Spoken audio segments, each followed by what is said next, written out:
موضوع الدرس في قصة سيدنا عیسیٰ علیہ السلام وما فيها من العبر، سورة الزخرف، تفسیر ابن کثیر۔ الحمد للہ رب العالمین والصلاة والسلام على اشرف الانبیاء وسید المرسلین سیدنا محمد وعلى آلہ واصحابہ اجمعین۔ اللهم صل على سيدنا محمد وعلى آل سيدنا محمد كما صليت على إبراهيم وعلى آل إبراهيم في العالمين إنك حميد مجيد۔ أعوذ بالله من الشيطان الرجيم، بسم الله الرحمن الرحيم۔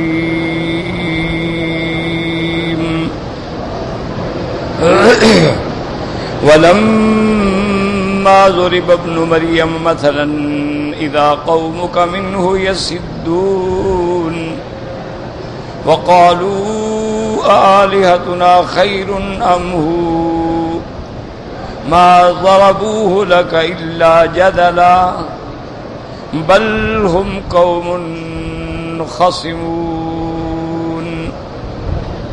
إن هو إلا عبد أنعمنا عليه وجعلناه مثلا لبني إسرائيل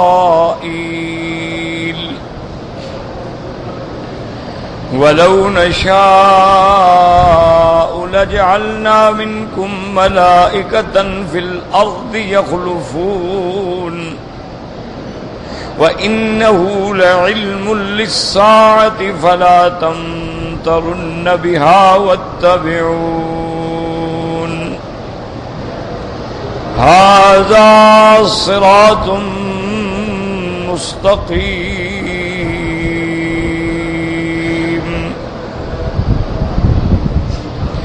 ولا يصدنكم الشيطان إنه لكم عدو مبين۔ ولما جاء عيسى بالبينات قال قد جئتكم بالحكمة ولأبين لكم بعض الذي تختلفون فيه فاتقوا الله وأطيعون إن الله هو ربي وربكم فاعبدوه هذا صراط مستقيم۔ فاختلف الأحزاب من بينهم فويل للذين ظلموا من عذاب يوم عليم۔ اللہ تبارک و تعالی نے کلام مقدس کی ان آیات مبارکہ میں جو سورۃ الزخرف کی آیات ہیں، سیدنا عیسیٰ ابن مریم علیہ السلام کے بارے میں ارشاد فرمایا ہے۔ جیسا میں نے الحمدللہ پہلے بھی عرض کیا تھا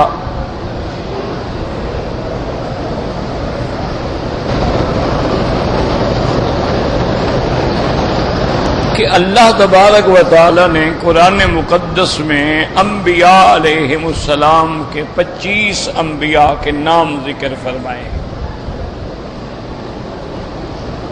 بعض انبیاء علیہم السلام کے احوال اجمالاً ہیں اور بعض کے احوال تفصیلاً، لیکن جن پیغمبروں کا اللہ نے قرآن کے بہت ساری صورتوں میں ذکر فرمایا ہے وہ تقریباً 4 پیغمبر ہیں، سیدنا آدم، سیدنا ابراہیم، سیدنا موسیٰ، سیدنا عیسیٰ علیہ السلام۔ ان 4 پیغمبروں کے واقعات جو ہیں اللہ نے متعدد صورتوں میں ذکر فرمایا، اور اسی طرح ایک سب سے تفصیل کے ساتھ جو اللہ نے ذکر فرمایا ہے وہ سیدنا یوسف علیہ السلام۔ اور پھر سیدنا یوسف علیہ السلام کا ذکر قرآن میں کسی دوسری جگہ نہیں آیا، ایک ہی صورت میں اول سے لے کر آخر تک تمام قصہ جو ہے اللہ نے ذکر فرمایا، اور اس کا نام بھی سورۃ یوسف علیہ السلام۔ تو اس کی وجوہات ہیں۔ ایک وجہ تو یہ ہوتی ہے، جیسے اللہ نے خود قرآن میں فرمایا ہے کہ ہم آپ پر جو واقعات بیان کرتے ہیں تاکہ آپ کے دل کو تسلی ہو، اطمینان ہو، اور لوگوں کے لیے عبرت ہو۔ سرکار دو عالم صلی اللہ علیہ وسلم کے لیے اطمینان اور طمانینت ہو کہ یہ قوم میری مخالف نہیں ہے، تو ہر پیغمبر کے اسی طرح مخالف رہے۔ اسی لیے جب میرے آقا رحمت دو عالم ورقہ ابن نوفل کے پاس آئے تھے وحی کے اترنے کے بعد، تو ورقہ ابن نوفل نے کہا تھا کہ یا محمد صلی اللہ علیہ وسلم، ایک وقت آئے گا کہ آپ کی یہ قوم جو ہے آپ کو مکے سے نکالے گی۔ تو اس پہ حضور صلی اللہ علیہ وسلم یعنی بہت زیادہ آپ کو حیرانی ہوئی، کہا اب مخرجیہم، کیا وہ مجھے نکالیں گے؟ بھئی نکالا تو اس کو جاتا ہے نعوذ باللہ کہ کسی کا کردار درست نہ ہو، سیرت درست نہ ہو، مجھے کیوں نکالا جائے گا؟ تو ورقہ ابن نوفل نے کہا کہ آپ تسلی فرمائیں، یہ ہوتا آیا ہے، حق والوں کو ہمیشہ نکالا جاتا ہے، یہ آپ کے ساتھ نئی بات نہیں ہے، ہر پیغمبر کے ساتھ گزری۔ تو اس لیے ہمیشہ یاد رکھیں کہ یہ واقعات ان انبیاء کے اس لیے بار بار آئے ہیں کہ آدم علیہ السلام جو ہے وہ اصل ہیں، ابو البشر ہیں، وہیں سے انسانیت کی ابتدا ہے، وہیں سے تخلیق انسانیت ہے، اور پھر اسی آدم علیہ السلام سے تعمیر دنیا ہے اور تعمیر انسانیت ہے۔ یہ ساری ابتدا تو حضرت آدم سے ہے، تو لہذا اس کا قصہ بار بار ہے۔ سیدنا ابراہیم جیسے آپ پڑھ چکے ہیں، ان کا قصہ بھی اللہ نے قرآن میں بار بار بیان فرمایا ہے۔ اس کی وجہ یہ تھی کہ جو اس زمانے میں لوگ موجود تھے، مشرکین تھے، یہودی تھے، نصرانی تھے، سب یہ دعویٰ کرتے تھے کہ ہم ملت ابراہیم تھے۔ اسی طرح پھر اللہ نے سیدنا موسیٰ علیہ السلام کا واقعہ بڑی تفصیل سے بیان کیا۔ یعنی آپ حیران ہوں گے کہ اگر قرآن میں غور کریں، اور اللہ ہمیں قرآن پڑھنے کی اور سمجھنے کی توفیق بھی دے، کہ حضور صلی اللہ علیہ وسلم کی ولادت مبارک کا تو قرآن میں ذکر نہیں ہے۔ حضور پاک صلی اللہ علیہ وسلم کی بعثت کا ذکر ہے کہ آپ پر جب پہلی وحی اتری، پھر اللہ نے آپ کو حکم دیا کہ اب آپ ابتدا کریں اپنی نبوت اور رسالت کی اور انذار کی، لیکن حضور کی پیدائش کا کوئی واقعہ ہی نہیں ہے پورے قرآن میں۔ لیکن موسیٰ علیہ السلام کی پیدائش کا واقعہ موجود ہے کہ موسیٰ علیہ السلام پیدا ہوئے، ان کی والدہ گھبرا گئیں، اور فرعون اس سال میں بچوں کو قتل کر دیتا تھا، بچیوں کو چھوڑ دیتا تھا۔ تو موسیٰ علیہ السلام کی اماں گھبرا رہی ہیں کہ اب راز کھل جائے گا، میں کیا کروں؟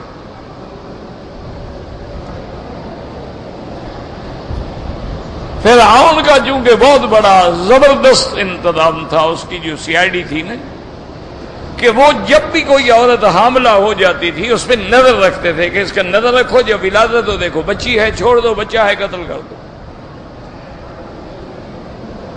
تو اللہ نے وہ سارا واقعہ بیان کیا کہ ہم نے موسیٰ علیہ السلام کی والدہ کو سمجھایا کہ اپنے بیٹے کو دودھ پلا کے صندوق میں بند کر کے دریا میں ڈال دو،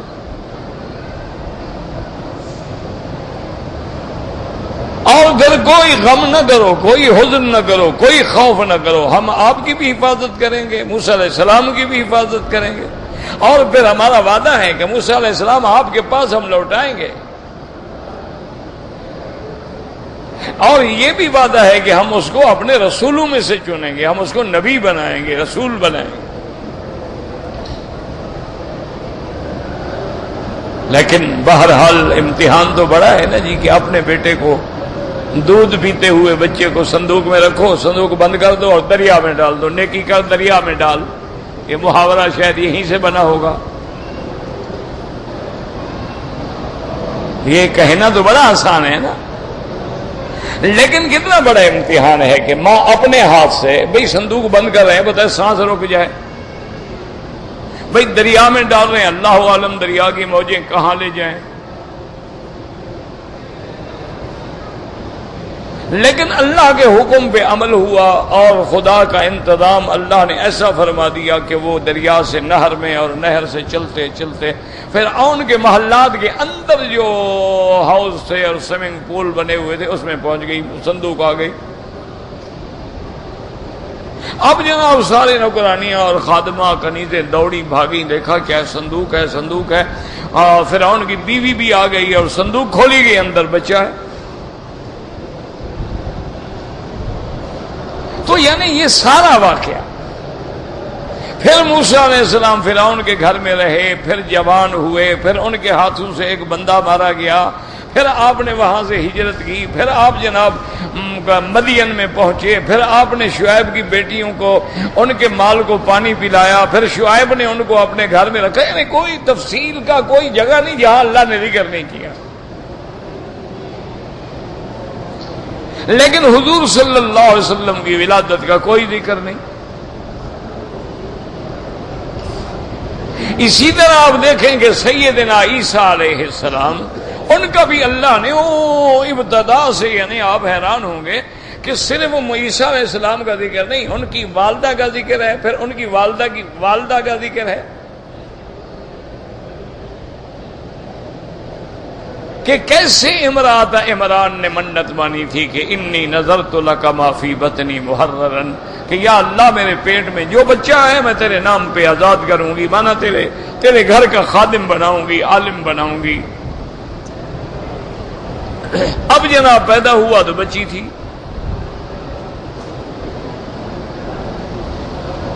تو بہرحال یعنی اتنی تفصیل ہے، پھر اتنی تفصیل ہے کہ جب بچی پیدا ہو گئی، اب جھگڑا پیدا ہوا کہ بچی کی کفالت کون کرے۔ اب ایسی بچی جو پیدا ہو ماشاءاللہ، جو چونکہ بچہ تو کہتے ہیں نا بچے کے پاؤں پالنے میں پتہ لگ جاتا ہے، اور بچی تو پالنے میں بتا رہی تھی کہ میں کون ہوں۔ شرافت و صداقت کی علامات جو ہیں اس کے چہرے سے ہویدا تھیں۔ تو اب جھگڑا ہو گیا کہ ہر آدمی کہا جی میں کفالت کروں گا، میں کفالت کروں گا، میں کفالت کروں گا۔ تو حضرت زکریا علیہ السلام نے اس مسئلے کو حل کیا۔ انہوں نے فرمایا بھی جھگڑا نہ کرو، ایسے کرو کہ قلم جو ہے نا، پہلے کانے کے قلم ہوتے تھے نا جو ہم خود بنا کے لکھتے تھے، وہ لے آئے، اس پہ سب کے نام لکھ دیے گئے۔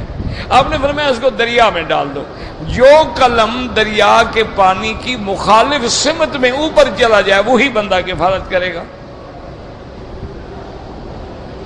ورنہ پانی تو سب کو نیچے بہا لے جائے گا۔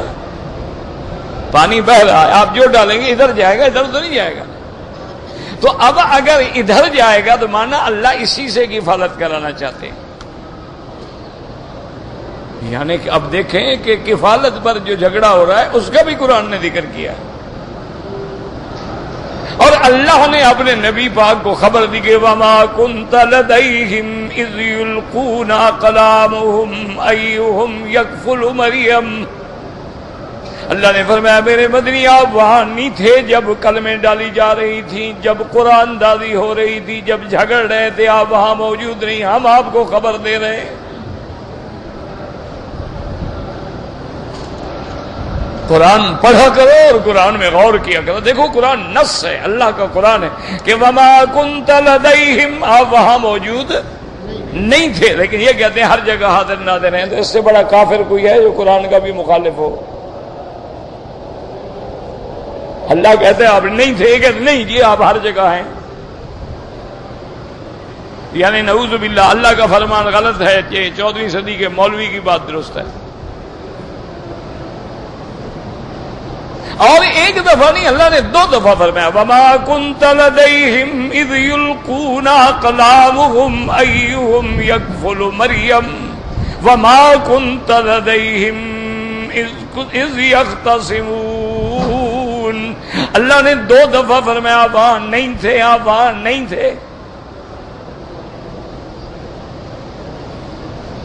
تو اس لیے قرآن جب پڑھا کرو نا، اس کی تو ایک ایک حرف میں موتی ہیں، ایک ایک آیت کے اندر سمندر ہے کہ جتنا آدمی اس میں ڈوبتا چلا جائے گا اللہ کے قرآن کے اسرار کھلتے چلے جائیں. اس لیے اللہ نے دوسری وما كنت بجانب الطور، میرا مدنی آپ طور کی طرف میں بھی نہیں تھے.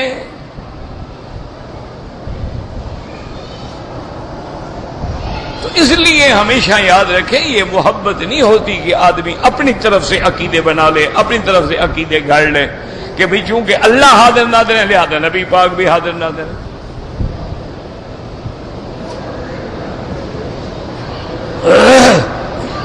تو بہرحال کہنے کا مقصد یہ تھا کہ بی بی کی منت، پھر اس کے بعد پیدائش کے بعد جناب اس کا پرورش کے لیے امتحان، پھر حضرت زکریا کی کفالت، پھر زکریا علیہ السلام کی کفالت میں بی بی کے پاس اللہ کی طرف سے رزق کا آنے، سارا قصہ.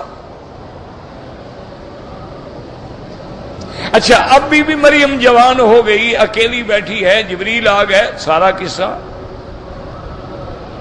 پھر بی بی مریم کو اللہ تبارک و تعالیٰ کے حکم سے جبریل آئے، پھونک ماری، حمل ٹھہر گیا، بغیر باپ کے بچہ حضرت عیسیٰ پیدا ہو گئے، سارا ذکر ہے.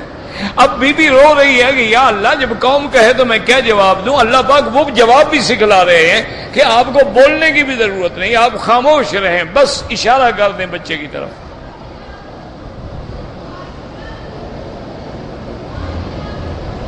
یعنی سارا واقعہ. اور دیکھیں کہ مالک الملک کیسے جب راضی ہوتے ہیں نا سب کچھ خود سمجھاتے. انی نذرت للرحمن صوما فلن اکلم اليوم انسیا. بی بی کو بتلا دیا گیا، کیوں؟ اگر بی بی نہ بولے تو لوگ کہیں گے دیکھو عجیب بات ہے، ایک بچہ پیدا ہوا ہے خامد کے بغیر، ایک بولتی بھی نہیں، آگے چپ کر کے بیٹھی ہوئی ہے. اللہ نے وہ بھی بتلا دیا، کہنا مجھے روزہ ہے، میں نے نہیں بولنا. ہر چیز خود سکھا دیتے ہیں نا، جب راضی ہو جاتے ہیں نا پھر خود سمجھا دیتے ہیں. آدم علیہ السلام پہ بڑا امتحان آیا نا، جب راضی ہو گئے پھر خود سکھلا دیا. اللہ اکبر. جب اللہ راضی ہوتا ہے نا جی پھر مانگنا بھی سکھلا دیتا ہے، درخواست لکھنا بھی سکھلا دیتا ہے، بات کہنا بھی سکھلا دیتا ہے. اللہ تبارک و تعالی نے حضرت آدم علیہ السلام کو بھی خود سکھلا دی کہ مجھ سے مانگنا ہے نا تو پھر یوں مانگو. یہاں بھی بدلا دیا کہ جی میں جو بات نہ کروں تو ساری قوم کی بات ہے. انہوں نے فرمایا آپ کیا تو انی نذرت للرحمن صوما، میں روزے سے ہوں. اور اس زمانے میں جیسے نہ کھانے کا روزہ ہے نہ بولنے کا بھی روزہ ہوتا تھا.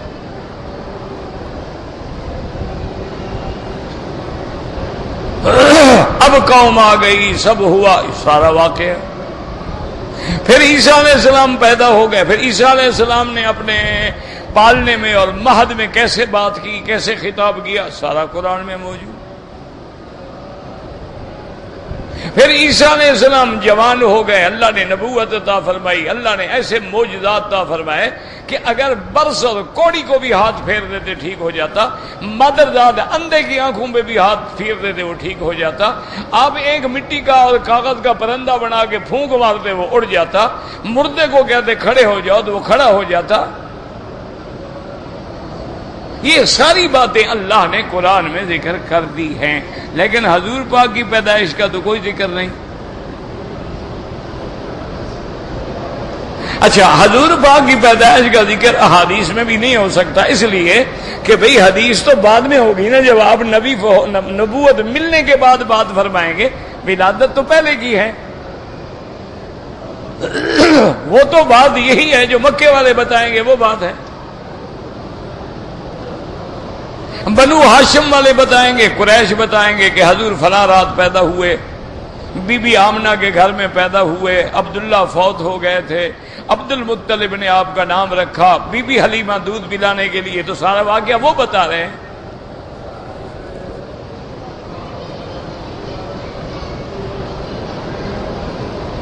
کیوں اس زمانے میں حدیث کا کیا معنی؟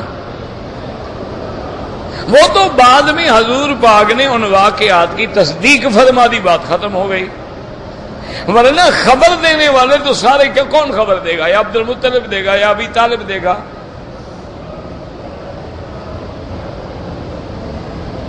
جو لوگ وہاں موجود ہوں گے نا، اس لیے جب وہ کاہن اترا ہے تو وہ ڈھونڈتا ڈھونڈتا عبد المطلب کے پاس آیا ہے، اور اس نے کہا کہ حل ولد تلک اللیلۃ مولود، کہ اے عبد المطلب آج رات مکے میں کوئی بچہ پیدا ہوا ہے؟ اس نے کہا ہاں پیدا ہوا ہے۔ اس نے کہا کس کا بیٹا؟ اس نے کہا میرا بیٹا۔ اس نے کہا نہیں، آپ ٹھیک نہیں کہہ رہے، سیدھی بات کرو۔ اس نے کہا میرے بیٹے کا بیٹا ہے تو اللہ کے بندے میرا بیٹا نہ ہوا؟ اس نے کہا نہیں، تو آپ یہ نہ کہو نا کہ میرا بیٹا، عبداللہ کا بیٹا ہے۔ تو یہ سارا واقعہ ہمیں کون بتلائے گا؟ اس لیے ایک ذہن بن جاتا ہے نا جی، کوئی بات ہو، اچھا جی حدیث شریف میں ہے، اللہ کے بندے مدعی تم ہو، حدیث ہم دکھلائیں، دعویٰ مدعی ثابت کرتا ہے، ہمارا کیا قصور ہے کہ ہم حدیث دکھلائیں؟ تم کرتے ہو، تم دکھلاؤ، وہ دوسرے کے گلے میں ڈال دیں گے۔ اللہ کے بندے، تو یہ واقعات ہمیشہ یاد رکھو کہ اس زمانے میں یہ واقعات جو بتائیں گے تو کون بتائے گا؟ یعنی عبد المطلب بتائے گا، یا اس کے بعد ابی طالب بتلائیں گے، عتبہ عتیبہ بتلائیں گے، ابی لہب بتلائے گا، ابی جہل بتلائے گا۔ بلکہ بچپن میں ایک دفعہ حضور پاک کو دیر ہو گئی آنے میں، تو سارا ابی طالب پریشان، مکہ پریشان، تو ڈھونڈ کے لانے والا بھی ابی جہل ہے۔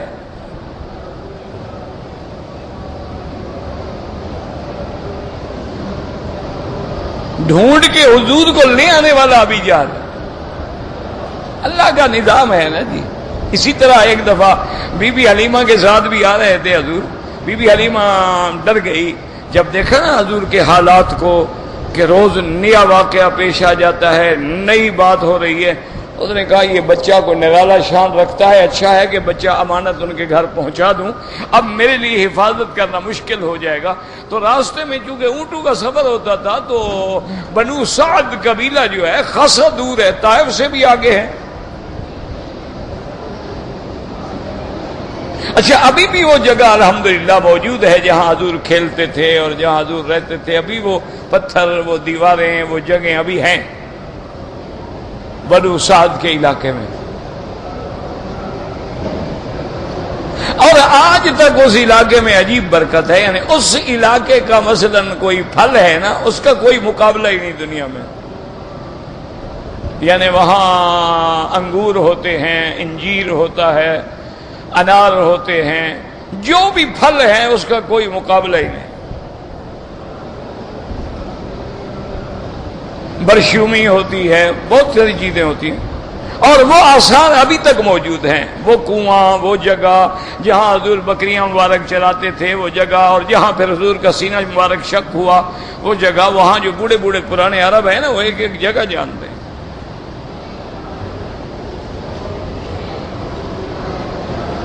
تو اب بی بی صاحبہ جو واپس آئیں تو وہ اونٹنی پہ آتی تھی پہنچانے کے لیے، تو وہ تو ایک سفر ہوتا تھا نا لمبا، کہ آدمی وہاں سے چلے، پھر طائف آئے، طائف سے پھر نخلا آئے، نخلا کے بعد تیمہ آئے، تیمہ کے بعد عرفات آئے، عرفات کے بعد پھر مکہ پہنچے، تو منازل ہوتی تھی۔ تو ایک جگہ جب قیام کیا نا، حضور جو کہیں چلے گئے، گم ہو گئے۔ اب جب بی بی حلیمہ کی آنکھ کھولی، دیکھا محمد مصطفیٰ نے، وہ تو بالکل پاگلوں کی طرح بھاگ پڑی نا، اینا محمد، اور چیخ رہی ہے اور آوازیں دے رہی، حضور سمجھ نظر نہیں۔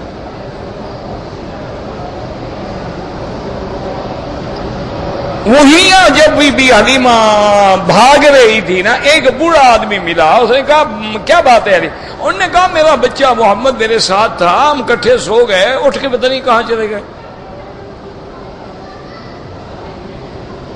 اس نے کہا میں تمہیں بتاؤں، یہ دیکھو سامنے عزا کا مندر ہے، ان کا بت خانہ تھا نا راستے میں نخلا میں، وادی طائف اور مکے کے درمیان میں، وہاں جا کر اس بت کے پاس جا کے بنتی کرو اور اس کی منت مانو تو تمہارا بیٹا مل جائے گا۔ اب بی بی حلیمہ کہتی ہے میں پریشان تھی، میں کیا کرتی، میں وہاں سے چل پڑی تو راستے میں مجھے ایک آدمی ملا، اس نے کہا این یا حلیمہ، کہاں جا رہی ہے؟ انہوں نے کہا میرا بیٹا گم ہو گیا، میں منت ماننے جا رہی ہوں۔ خود نے کہا عجیب بات ہے، اس بت کے بعد منت ماننے، خراب ہادی علی ید محمد، ان کو تو توڑنے والا تیرا بیٹا محمد ہوگا، ان بھی منت ماننے جا رہی ہو؟ وہ تو ان کو توڑنے کے لیے آیا ہے، یہ مدد نہیں کریں گے تمہاری۔ اب بھی کہتے میں اور پریشان کہ بھی اب میں کیا کروں، یہ بھی مدد نہیں کریں گے، اور یہاں جو ہمارے خدا ہیں بڑے بڑے، عزا ہے، حبل ہے، لات ہے، منات ہے، وہ بھی سارے جواب دے گئے کہ یہ تو ہمیں آ کے مارے گا، ہم مدد کیوں کریں؟ اب بھی حلیمہ پریشان ہو کے فرماتی ہیں، وہ واپس آئی، انہوں نے ایک بار دیکھا تو حضور کھڑے، آ کے وہ چمٹ گئی، چبنے گئی، اینا کدھر تھے؟ انہوں نے کہا میں تو بس ایسے ہی چلا گیا۔ اللہ اکبر، اللہ تربیت ہے، اس لیے قرآن کہتے ہیں وَوَجَدَكَ ضَالًّا فَهَدَىٰ۔ میرا مدنی آپ کو ہم نے گم کرتا پایا تھا، آپ تو گم ہو گئے تھے نا، میرا ہم نے راستہ دکھایا۔ تو اب جناب دیکھیں یہ واقعات ہمیں کسی جگہ نہیں ملتے، لیکن عیسیٰ علیہ السلام کی اتنی بڑی تفصیل ہے۔ تو اس لیے ہمیشہ یاد رکھیں کہ چونکہ حضور کا مقابلہ تھا یہود سے، حضور کا مقابلہ تھا مشرکین سے، حضور کا مقابلہ تھا نصارہ سے، حضور کا مقابلہ تھا ان فرق باطلہ سے، اس لیے اللہ نے ان کی اتنی تفصیل بیان کی کہ جب حضور ان کو عیسیٰ علیہ السلام کی بات بتلاتے وہ حیران ہو جاتے کہ تو ہمیں بھی معلوم نہیں جو حضور بتلا رہے۔ یہ دلیل صداقت نبوت محمد مصطفیٰ تھی۔ اچھا بھی حضور کا ذکر کیوں نہیں ہوا؟ تو اس کا علماء نے لکھا ہے کہ جہاں دیا جلتا ہو، بتی جلتی ہو، فانوس جلتا ہو تو بتانا پڑتا ہے کہ بابا روشنی نہیں تو وہاں چلے جاؤ۔ اچھا وہاں ذرا لائٹ زیادہ نہ ہو تو پھر وہ بڑی سرچ لائٹ پہ کھڑے ہو جاؤ۔ جب سورج نکلے تو بتانے کی ضرورت ہے نا، جب سورج طلوع ہوتا ہے تو کسی کو بتانے کی ضرورت ہے کہ جناب سورج ڈھونڈنا ہو تو ادھر ہے۔ تو محمد مصطفیٰ تو جب آنے ہیں وہ تو عالم کے لیے سورج ہیں، وہ باقی انبیاء تو سارے ان کے سامنے چاند ہیں۔ تو پھر سورج کے احوال کی ذکر کرنے کی ضرورت ہی نہیں ہے، وہ تو دوسروں کا احوال بتانے آیا ہے۔ تو جس کی اتنی بڑی شان ہے کہ جو دوسروں کے احوال بتا رہا ہے اس کے احوال کے بیان کی ضرورت ہی نہیں۔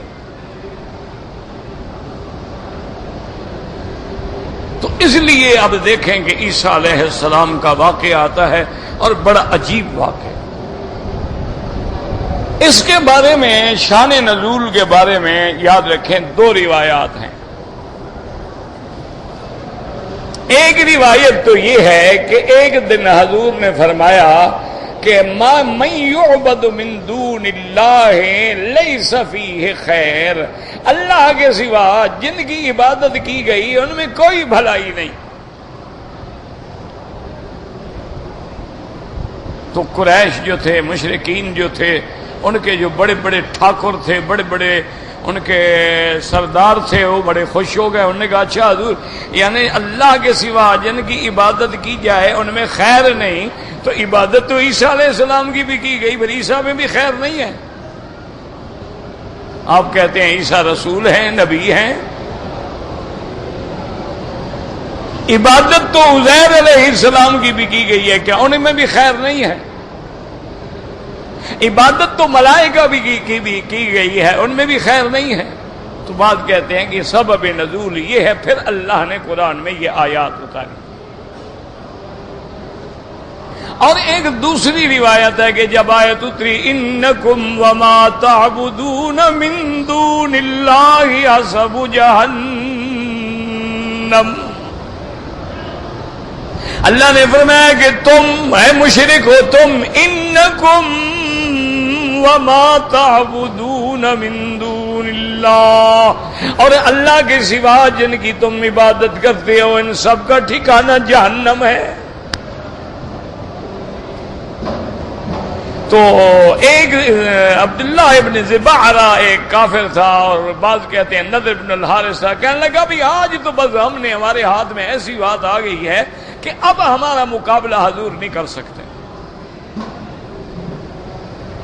سارے اکٹھے ہو کے آ گئے اور آ کے کہنے لگے کہ یا محمد صلی اللہ علیہ وسلم، آپ نے فرمایا ہے کہ اللہ قرآن میں فرماتی ہیں انکم وما تعبدون من دون اللہ، تم بھی اور جن کی اللہ کے سوا عبادت کی گئی سب جہنم میں ہوں گے.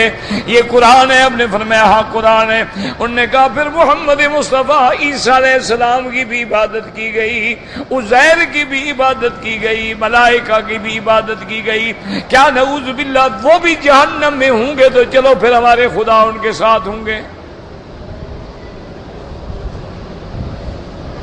تو ان کے رد میں پھر اللہ نے یہ آیات اتاری کہ جاہلو، بات کو سمجھتے نہیں ہو اور پہلے چیخنا شروع کر دیتے ہو. سدون کا معنی چیخنا اور اچھلنا اور کودنا اور شور مچانا. تم بات کو سمجھو کہ انکم وما تعبدون من دون اللہ، تم اور جن کی اللہ کے سوا عبادت کی گئی وہ جہنم میں ہوں گے. کیا مانا؟ یا تو وہ بت ہیں، جمادات ہیں جن کو تم اپنا الہہ بھگوان مانتے ہو، اللہ ان کو جہنم میں ڈالیں گے. یا اگر وہ شیاطین ہیں، جن ہیں، زیرو ہیں اور اپنی عبادت کرانے پہ راضی ہیں، اپنے سجدے کرانے پہ راضی ہیں، اللہ کے شریک بننے پہ راضی ہیں، ان کو بھی اللہ جہنم میں ڈالیں گے. جو راضی ہی نہیں، جو لوگوں کو کبھی کہتے نہیں، ان کا کیا ہے؟ یہ تو ان کے لیے سزا ہے نا، جو کہتے ہیں کہ ہمارا سجدہ کرو. عیسیٰ علیہ السلام نے تو کبھی نہیں کہا ان الذین سبقت لهم من الحسنى اولئک عنہا مبعدون. اللہ نے فرمایا میرا محبوب جن کے لیے ہم نے حسنہ جنت کے فیصلے کر دیے ہیں، خیر کے فیصلے کر دیے ہیں، وہ تو جہنم سے دور ہوں گے. لا یسمعون حسیسہا، وہ تو جہنم کی آواز بھی نہیں سنیں گے، اس کے سانس لینے کا جو تنفس کی آواز ہوتی ہے وہ بھی نہیں سنیں گے، اور اپنی خواہشات نفس کے مطابق جنت میں ہوں گے. یہ تو ان کے لیے سزا ہے جو اللہ کے سوا اپنی عبادت پہ راضی ہو، اپنے سجدے کرانے پہ راضی ہو، اپنے خدا کہلانے پہ راضی ہو. جیسے فرعون کہتا تھا انا ربکم الاعلی، جیسے نمرود کہتا تھا کہ میں خدا ہوں. حضرت ابراہیم کے مقابلے پر جب انہوں نے فرمایا ربی الذی یحیی و یمیت قال انا احیی و امید، حضرت ابراہیم نے جب فرمایا تھا میرا رب جلاتا بھی ہے مارتا، اس نے کہا میں بھی جلاتا ہوں میں بھی یہ تو ان کے لیے، ان کو اللہ جہنم میں ڈالیں گے. لیکن جو اس بات پہ راضی نہیں، ملائکہ راضی نہیں، ملائکہ راضی نہیں ہے اس بات پہ، اسی طرح حضرت عیسیٰ علیہ السلام بھی راضی نہیں. اس لیے قرآن نے واقعہ بیان کیا ہے کہ قیامت والے دن جب محشر ہوگا، اولین و آخرین جمع ہوں گے، اللہ تبارک و تعالی خطاب فرمائیں گے، حالانکہ وہ جانتے ہیں. اللہ فرمائیں گے عیسیٰ ابن مریم سے اَأَنْتَ قُلْتَ لِلنَّاسِ اتَّخِذُونِي وَأُمِّيَ إِلَٰهَيْنِ مِن دون دون اللہ. اللہ فرمائیں گے عیسیٰ کیا تم نے لوگوں سے کہا تھا کہ مجھے اور میری ماں کو بھی الہ سمجھو؟ حضرت عیسیٰ عرض کریں گے سبحانک ما یکون لی ان اقول ما لیس لی بحق. یا اللہ تیری ذات پاک ہے، میں یہ بات کیسے کہہ سکتا ہوں؟ مجھے تو اس بات کہنے کا کوئی حق نہیں پہنچتا ہے. میرا اللہ میں تیرا بندہ ہوں، میں کیسے کہہ سکتا ہوں کہ مجھے خدا مانو، مجھے سجدہ کرو، مجھے الہ سمجھو؟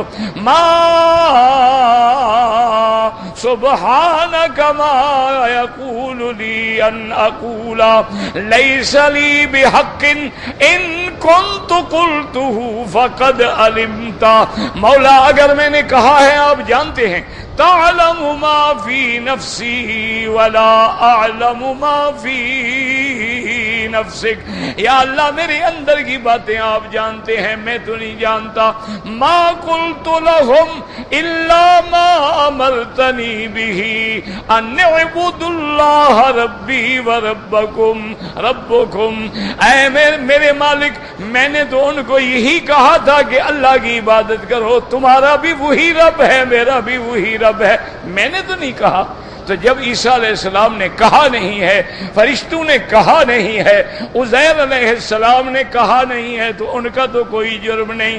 اس لیے علماء لکھتے ہیں کہ آج جاہل جن قبروں پہ سجدے کرتے ہیں، جن قبروں کی منتیں مانتے ہیں، جن قبروں کو جا کے عرق سے غسل دیتے ہیں، جن قبروں پہ چادریں اور چڑھاوے چڑھاتے ہیں، ان اللہ والوں نے تو کبھی نہیں کہا کہ ہماری قبروں پہ ایسا کرنا.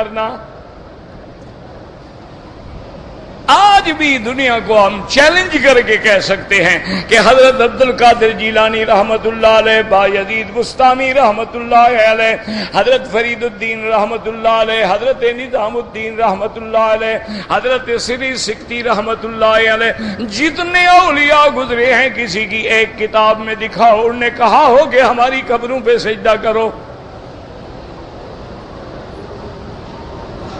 چلو تم قرآن حدیث نہیں مانتے ہو، اپنے پیر کی تو مانو نا، اپنے بزرگوں کی تو مانو. ان کی کتاب میں دکھا دو انہوں نے کہا ہو کہ سجدہ کیا کرو، انہوں نے کہا ہو ہماری قبروں پہ آ کے منتیں مانا کرو، چڑھاوے چڑھایا کرو، چادریں ڈالا کرو، پھول ڈالا کرو، اور ہماری قبروں کو آ کے غسل دیا کرو، اور ہر سال ہمارا عرس منایا کرو. کسی اللہ والے کی کتاب میں آپ دکھلا دیں. بھئی ان کی کتابیں ہیں، ان کے ملفوظات ہیں، ان کے فرامین ہیں. اچھا ان کی ہر بات الحمدللہ محفوظ کی گئی ہے. تو معنی یہ ہے کہ یہ تو ان کے لیے صدا ہے جو خدا کے علاوہ معبود بننے پہ راضی ہوں. اگر راضی نہیں تو پھر ان کی کیا وجہ ہے؟ اب دیکھو نا، ایک آدمی ہے سورج کو سجدے کرا ہے، سورج نے کہا ہے مجھے سجدہ کرو. ایک آدمی ہے وہ ستاروں کو اپنا خدا مانتا ہے، ستارے اس کے گھر میں آئے تھے کہ مجھے خدا مانو. تو یہ تو پھر ماننے والے کی جہالت ہے نا کہ اس نے اپنی طرف سے عقیدے بیان کی. اس لیے قرآن کہتے ہیں وَلَمَّا ضُرِبَ ابْنُ مَرْيَمَ مَثَلًا، جب ابن مریم کی مثال بیان کی گئی، اِذَا قَوْمُكَ مِنْهُ يَصِدُّونَ، تیری قوم لگی چیخنے شور مچانے. وَقَالُوا أَآلِهَتُنَا خَيْرٌ أَمْ هُوَ، کہ ہمارے خدا ہمارے آلیہ بہتر ہیں یا وہ بہتر ہے.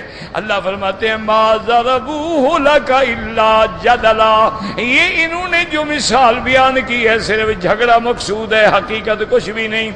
بل ہم قوم خصمون، یہ قوم ہی جھگڑالو ہے. اللہ نے فرمایا میرا مدنی عیسیٰ ابن مریم کون ہے؟ ان هو الا عبد انعمنا علیہ، وہ تو میرا بندہ ہے، وہ تو میری مخلوق ہے، اس کو تو میں نے پیدا کیا ہے. وَجَعَلْنَاهُ مَثَلًا لِبَنِي اسرائیل، اور اللہ تبارک و تعالیٰ فرماتی ہیں میں نے ان کو پیدا کیا ہے اور میں نے ان کو مثال بنا دیا بنو اسرائیل کے لیے کہ ظالم ہو دیکھو میں قادر ہوں، میں بغیر باپ کے بھی پیدا کرنے پہ قادر ہوں، اگر خلاف عادت بغیر باپ کے میں پیدا کر سکتا ہوں تو تمہیں مٹی سے بھی دوبارہ میں پیدا کرنے پہ قادر ہوں۔ اور اللہ نے فرمایا ہم تو اس سے بھی زیادہ قدرت رکھتے ہیں، وَلَوْ نَشَاءُ لَجَعَلْنَا مِنْكُمْ ملائکۃ فی الارض یخلفون، اگر ہم چاہیں تو انسانوں سے فرشتے پیدا کر لیں، جب ہم بی بی مریم سے بغیر شوہر کے عیسیٰ پیدا کر سکتی ہیں تو تمہاری عورتوں کے بدن سے انسانوں کے بجائے چاہیں تو تمہارے قائم مقام فرشتے پیدا کر دیں۔ وَإِنَّهُ لَعِلْمٌ لِلسَّاعَةِ،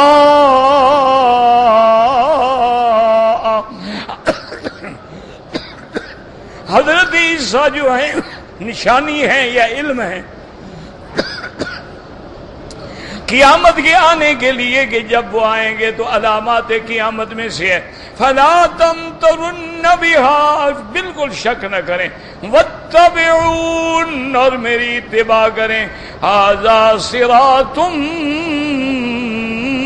مستقیم۔ اللہ نے فرمایا کہ عیسیٰ علیہ السلام کو تو ہم نے قیامت کے لیے ایک علامت بنایا ہے کہ جب عیسیٰ علیہ السلام آسمانوں سے اتریں گے، آنے کے بعد لَيَنزِلَنَّ عیسیٰ ابن مریم اور یقتل الدجال ویکسر الصلیب، دجال کو آپ ختم کریں گے، صلیب کو آپ توڑیں گے اور پوری دنیا میں عدل و انصاف بھر دیں گے۔ اس کے بعد پھر عیسیٰ ابن مریم شادی بھی فرمائیں گے، اس کے بعد جب انہیں موت آئے گی تو یدفن فی روضۃ النبی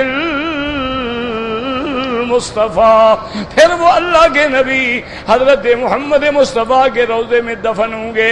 اور قیامت والے دن حضور نے فرمایا ھذا نبعث یوم القیامہ، قیامت والے دن ہم ایسے کھڑے ہوں گے، میں ہوں گا، عیسیٰ ابن مریم ہوگا اور میرے دائیں بائیں ابو بکر و عمر ہوں گے، پھر ان کو لے کے انا آتی علی باب البقیع الغرقد، پھر مدینے کے قبرستان کے دروازے پہ آؤں گا، ثم انتظر لأہل مکہ، پھر مکے والوں کی انتظار کروں گا، جب مکے والے آ جائیں گے اجعلہم علی یمینی، ان کو اپنے داہنے ہاتھ پہ رکھوں گا، واہل المدینہ عن شمالی، مدینے والوں کو بائیں ہاتھ پہ رکھوں گا، ثم اسوقہم الی المحشر، پھر سب کو لے کے میدان حشر شام کی طرف جاؤں گا۔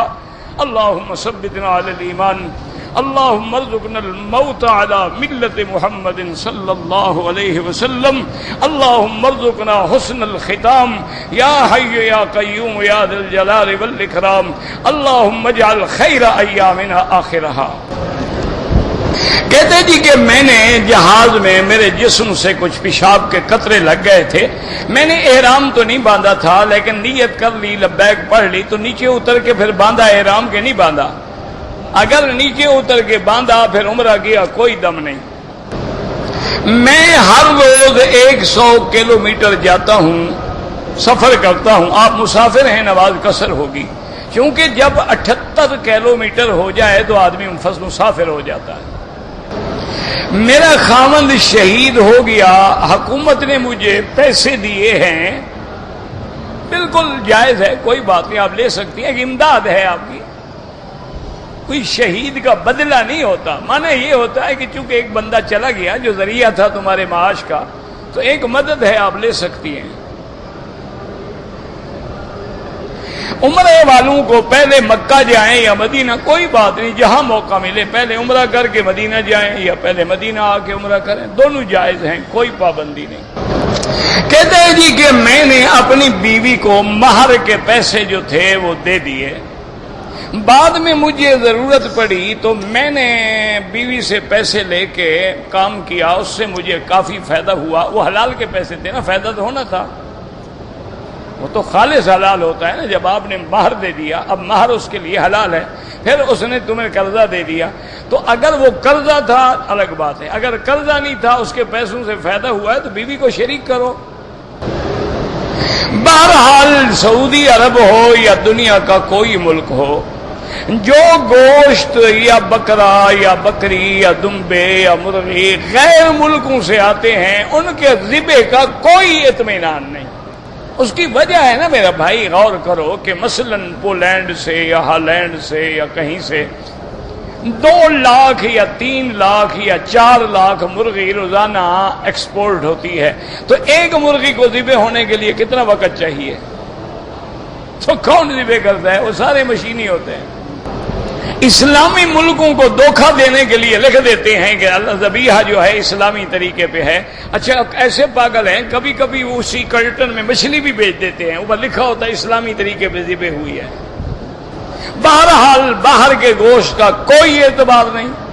البتہ جو سعودی عرب کی اپنی کمپنی، اب انہوں نے ماشاءاللہ سب آپ نے بنا لیے ہیں، اب یہ بہت آگے چلے گئے، اللہ کا شکر ہے کہ اب ان کے اپنے بڑے بڑے پولٹری فارم ہیں اور بڑے بڑے مسلخ ہیں اور بڑے بڑے سلاٹر ہاؤسز ہیں، وہاں باقاعدہ ذبح ہوتا ہے اور صحیح اسلامی ذبح ہوتا ہے۔ تو تم مقامی مرغی لے لیا کرو، ضروری باہر کی لینی ہے؟ کہتے تھے کہ عمرہ کرنے کے بعد عورت کے لیے گھر میں بیٹھنا افضل ہے یا حرم میں؟ حرم میں آئے طواف کرے، کیوں نہ کرے؟ گھر میں کیوں بیٹھی رہے؟ کیا اعتبار ہے؟ کون بیٹھے گا گھر میں اس کے ساتھ؟ نہیں، کون اس کے ساتھ ہوٹلوں میں پہرا دے گا؟ جہاں ہوٹلوں میں ماشاءاللہ عمرے والے آئے ہوئے ہیں تو کئی شکاری بھی تو آئے ہوئے ہیں۔ یہ جو جیبیں کٹتی ہیں جن کاٹتے ہیں، ہندو آتے ہیں کاٹنے کے لیے، جو کعبۃ اللہ کے اندر جیبیں کاٹتے ہیں۔ اور آپ حیران ہوں گے، مجھے کہتے ہوئے شرم آتی ہے، حجر اسود پہ عورتیں بوسہ دے رہی ہیں، وہاں مرد پیچھے کھڑے ہوئے شرارت کریں اور پکڑے گئے موقع پر۔ تو جو اتنے بڑے بے حیا ہیں ان کا کیا اعتبار ہے؟ بالکل اکیلے نہ بٹھاؤ عورتوں کو، اپنے ساتھ حرم میں لے آؤ، اگر ایام حیض ہیں باہر میدان میں بٹھاؤ۔ کہتے ہیں جی کہ مولانا عبید اللہ سندھی کے افکار و نظریات کے بارے میں آپ کیا فرماتے ہیں؟ پہلی بات تو یہ ہے کہ میری کیا حیثیت ہے کہ میں ان کے افکار و نظریات پہ بحث کروں؟ وہ تو میرے والد کے بھی استاد تھے۔ میرے والد رحمت اللہ علیہ نے حجت اللہ البالغہ عبید اللہ سندھی سے پڑھی ہے، سورۃ التحریم سے لے کر سورۃ والناس تک تفسیر جو ہے وہ بھی عبید اللہ سندھی سے پڑھی ہے، جب جبل ابی قبیس پہ آپ رہے تھے۔ تو میرے باپ کا استاد ہے، میں کیا طاقت رکھتا ہوں اس کے افکار پہ بحث کرنے کی؟ اللہ ان پہ کروڑوں رحمتیں فرمائے۔ باقی مسائل ہیں، علماء کی باتیں ہیں، اختلاف ہوتے رہتے ہیں۔ اختلاف تو پھر امام ابو حنیفہ، امام ابو یوسف اور امام محمد بن حسن صاحبین میں تھا، اختلاف تو صحابہ میں بھی تھا۔ بی بی عائشہ کچھ فرماتی ہیں، عبداللہ بن عباس کچھ فرماتے ہیں۔ تو اس لیے جب بڑے چلے گئے تو لا تذکروا موتاکم الا بخیر، ان کے بارے میں بھلائی کا ذکر کرو، ان کے عیب تو نہ ڈھونڈو۔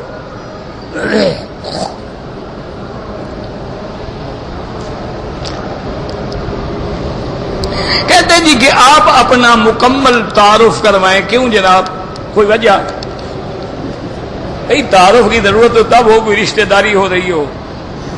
تم نے تقریر سننی ہے، میں کوئی بلا ہوں، ایک بندہ ہوں، درس دے رہا ہوں، اچھی بات کروں قبول کرو، بری کروں چھوڑ دو۔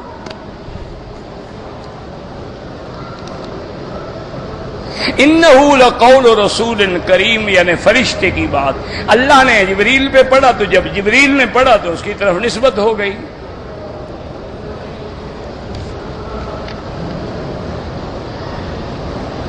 کہتے ہیں جی کہ علماء نے شیعہ کو کافر قرار دیا۔ ساری دنیا کا شیعہ کافر تھوڑا ہوتا ہے، ان کی تو 360 قسمیں ہیں، کون کون سی قسم کافر ہے، کون کون سی کافر نہیں ہے۔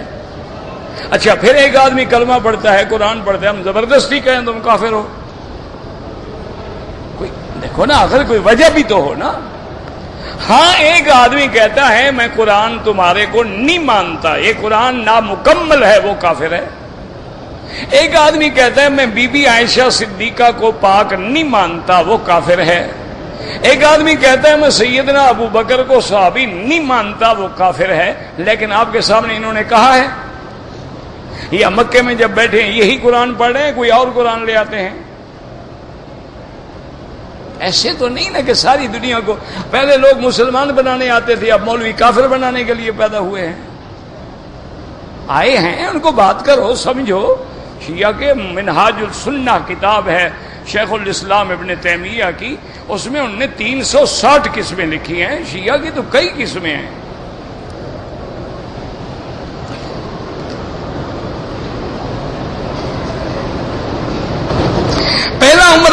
ہے جی ایجنٹ کے ذمہ تھا، ایجنٹ کے ذمہ تھا، ایجنٹ کوئی عالم ہوتا ہے کہ اس کے ذمہ تھا، وہ تو جاہل ہوتا ہے، اس نے تو پیسہ بٹورنا ہوتا ہے، اس کے ذمہ کیوں تھا جناب؟ عمرہ تم کر رہے تھے، تھا ایجنٹ کے ذمہ۔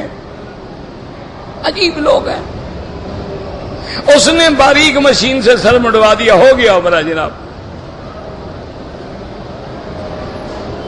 کہتے جی کہ اگر دم پڑ جائے تو بکرے کی قیمت نہیں، بکرا یہ ذبح کرنا ہوگا، اپنے گھر والوں کو کھلا دیں، نعوذ باللہ جرمانہ بھی تم پہ ہے، کھلاؤ بھی گھر والوں کو۔ واہ بھائی اچھی بات ہے بھائی، تو پھر تو ذبح کر کے تلاجے میں رکھ لو، فریج میں کھاتے رہو بس۔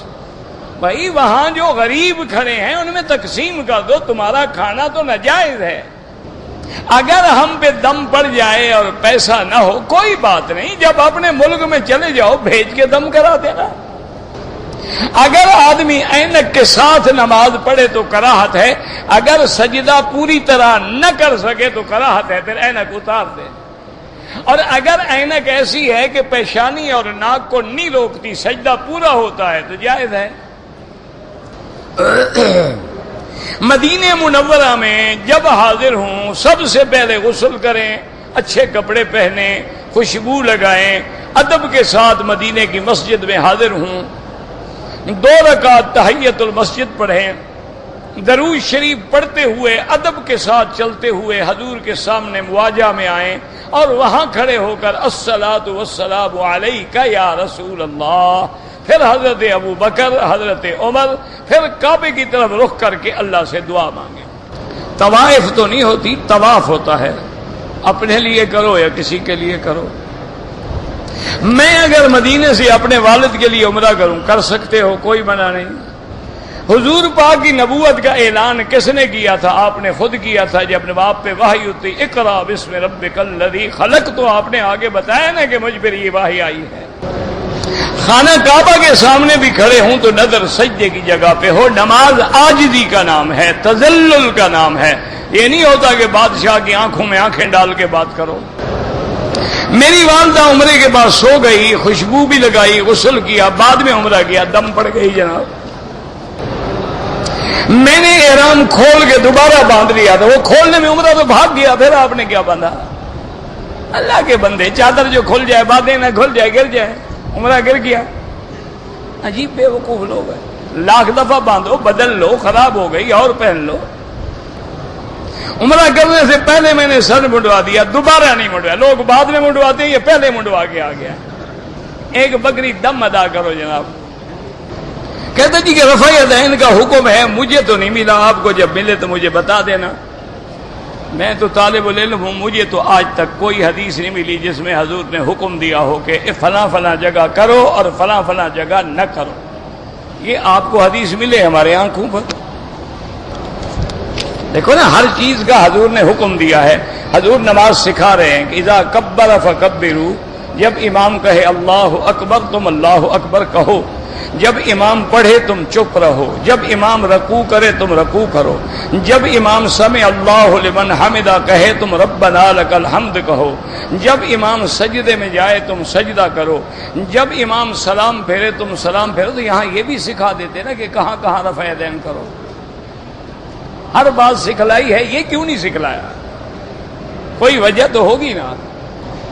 نماز کا ہر چیز سکھلا رہے ہیں، بھی امام یہ کہے تم یہ کرو، وہ یہ کرے تم یہ کرو، حتیٰ کہ اذان میں بھی سکھلا رہے اذا قال المؤذن اللہ اکبر قولوا کما یقول المؤذن، جیسے مؤذن کہتا ہے تم بھی اسی طرح کہو۔ اور جب مؤذن کہے لا حول ولا قوت حی علی الصلاۃ حی علی الصلاۃ، تم کہو لا حول ولا قوت الا باللہ۔ اور جب مؤذن کہے الصلاۃ خیر من النوم، تم کہو صدقت وبررت ودعوت الی الحق۔ یہ ساری بات حضور سکھلا رہے ہیں، تو یہ حکم کیوں نہیں دیا آخر آپ نے؟ یاد رکھو، ایک ہوتا ہے فعل، ایک ہے حکم۔ فعل کبھی جواز کے لیے بھی ہوتا ہے، اس سے چیز ثابت تو ہو جاتی ہے، لیکن سنت ہونے کا مقام تو الگ ہے۔ بہرحال اگر حدیث مل جائے، ہم نے تو حضرت عبداللہ بن مسعود کی حدیث پڑھی ہے، اور ہمارا ایمان ہے کہ وہ فقہائے صحابہ میں ہیں، جلیل القدر صحابہ میں ہیں، بلکہ حضور نے اتنا ایک دفعہ خوش ہو کے فرمایا کہ میرا عبداللہ بن مسعود جس مسئلے پہ راضی، میں بھی راضی، میرا خدا بھی راضی۔ وہ فرماتے ہیں کہ آؤ میں تمہیں نماز پڑھ کے دکھاؤں جیسے حضور نے پڑھی، تو انہوں نے پہلی دفعہ ہاتھ اٹھائے، پھر نہیں اٹھائے۔ تو جو اٹھاتے ہیں ہم تو مخالف نہیں ہیں ان کے، یہ پتہ نہیں بلا وجہ کیوں لڑ رہے ہو، نہ کوئی فرائض کا مسئلہ ہے نہ کوئی اصول دین کا مسئلہ ہے، یہ تو فروعی مسائل ہیں، ان میں سر پھٹول کی کیا ضرورت ہے کہ خواہ اپنا وقت بھی خراب کرو، لوگوں سے بھی لڑو۔ اتنا وقت جو ہے ان کے خلاف لگاؤ نا، جو قرآن کو نہیں مانتے، جو حدیث کو نہیں مانتے، جو اسلام کو نہیں مانتے، جو صحابہ کو نہیں مانتے، اہل بیت کو نہیں مانتے، اولیاء کو نہیں مانتے، معجزات کو نہیں مانتے، کرامات کو بھی نہیں مانتے، تم اپنی ساری محنت ان پہ کرو۔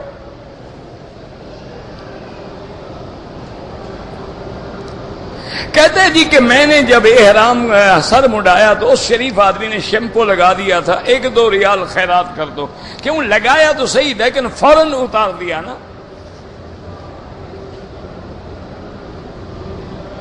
کہتے ہیں جی کہ ناخن کیا ٹوٹ رہا تھا، تو ناخن اگر احرام میں توڑ دیا جائے، کچھ بھی نہیں، ٹوٹ رہا تھا توڑ دو، کاٹ لو، کچھ نہیں، وہ تو تکلیف دے رہا ہے، اس کو کاٹ سکتے ہو۔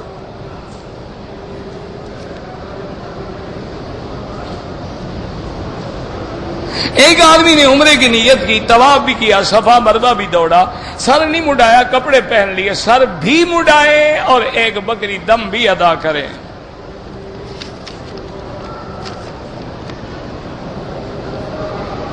آپ میری صحت کے لیے دعا کرتے ہیں، اللہ آپ کو جزائے خیر دے، آپ کی بہت بڑی مہربانی ہے، اور حقیقت بھی یہی ہے کہ میں آپ کی دعاؤں سے ہی زندہ ہوں اور آپ کی دعاؤں سے ہی کام ہو رہا ہے، ورنہ اگر آپ کی دعائیں نہ ہوں تو میں تو ایک سانس بھی نہ لے سکوں۔ کہتے ہیں جی کہ 73 فرقے، ہاں بالکل وہ حدیث ہے کہ حضور نے فرمایا کہ پہلی امتیں 72 فرقے میں ہیں، میری امت 73 فرقے میں مبتلا ہوگی، اور سارے کے سارے فرقے جہنمی ہوں گے، الا ما انا علیہ واصحابی، صرف ایک فرقہ جو میرے اور میرے صحابہ کے رستے پہ ہے وہ جنت میں جائے گا۔ بس اسی سے خود اندازہ لگا لو، جو صحابہ کو نہیں مانتے وہ نکل گئے۔ کمپیوٹر کی نقد قدم 3000 ریال ہے، قسطوں پہ لینا ہو تو 3500، وہ جائز ہے۔ جمعہ کے دن خطبے کے بعد 10-15 منٹ انتظار کرنا، کس بات کا انتظار؟ مجھے نہیں سمجھ آیا، کس بات کا انتظار؟ میری بہن کا شوہر فوت ہو گیا، اس کا بیٹا بیمار ہے، کام نہیں کر سکتا، زکوٰۃ بالکل زکوٰۃ دے سکتے ہو؟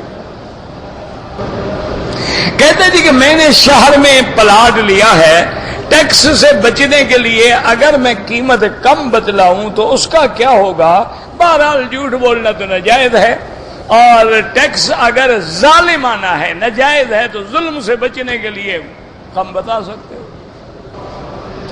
کعبۃ اللہ کی طرف بعض لوگ جو پاؤں کرتے ہیں نا میرا بھائی، ان کے نزدیک پاؤں کرنا برائی میں شامل ہی نہیں ہے، یہ ہر ملک کا اپنا رواج ہے، جن ملکوں میں یہ بے ادبی ہے وہ نہ کریں۔